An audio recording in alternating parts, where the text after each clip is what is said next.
I am Tukaram, not a scholar, not a king, just a devotee of Vital, born in the village of Dehu. My childhood was defined by devotion. In my parents' home, the air was always alive with the rhythm of drums, the strum of the veena, and the continuous chanting of bhajans. But childhood fades. My parents passed away early, and the responsibilities of the family trade fell to me. I spent my days balancing ledgers and managing the goods required for survival. I learned that a life built on commerce is a fragile structure. You can track every coin and still remain unprepared for the whims of destiny. Then, the rains failed. A catastrophic famine gripped Maharashtra, turning the earth to dust. Crops withered and starvation took hold of the region. The hunger reached my own door. I watched as my first wife, and then my child, succumbed to the lack of food. I was left with a silence no wealth could fill. My world had collapsed, and I realized I had no power to save those I loved most.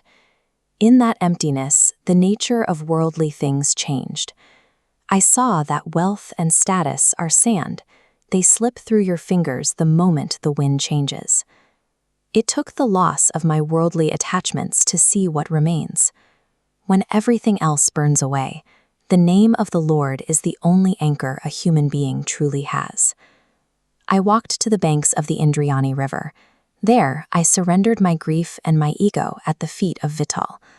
I had no schooling in the grand scriptures and no knowledge of ancient Sanskrit. Yet sitting by the water, profound philosophical verses, Abhangs, began to pour from my heart. I realized that sanctity has nothing to do with rituals. It is found in the hands that lift the broken and the hearts that feel the weight of another's suffering. I looked at our society, divided by caste lines, and I spoke against it. God does not ask for your lineage. He looks at your deeds and the purity of your intent. Reaching the divine no longer required elite rituals. God was accessible through everyday acts of compassion. Breaking the monopoly on faith proved dangerous. This message of equality threatened the religious scholars and the elite classes of my time. They believed a common merchant had no right to interpret spiritual truths. I faced discrimination and constant harassment from those protecting their status. The persecution reached a breaking point. The council forced me to throw my manuscripts into the river. The Indriani swallowed them. While my oppressors gloated, I sat quietly on the bank. I felt no anger. I simply trusted that whatever happens is Vital's will. I waited and fasted for 13 days. Then the water shifted. My manuscripts floated to the surface, the ink sharp and the pages whole. The river could not keep the verses. Faith proved denser than water. It is the one thing the ego cannot sink. Look at the world you live in today. Humanity has become severed from the very earth that sustains it. Centuries ago, I wrote that trees, creepers, and animals are our literal family. Nature is not a resource to be harvested, it's your kin. This kinship carries a responsibility. Protecting the birds and the forests is a spiritual duty. You cannot claim to love the Creator while destroying the creation. True spirituality requires active stewardship of the planet. You do not need to abandon society to be a devotee.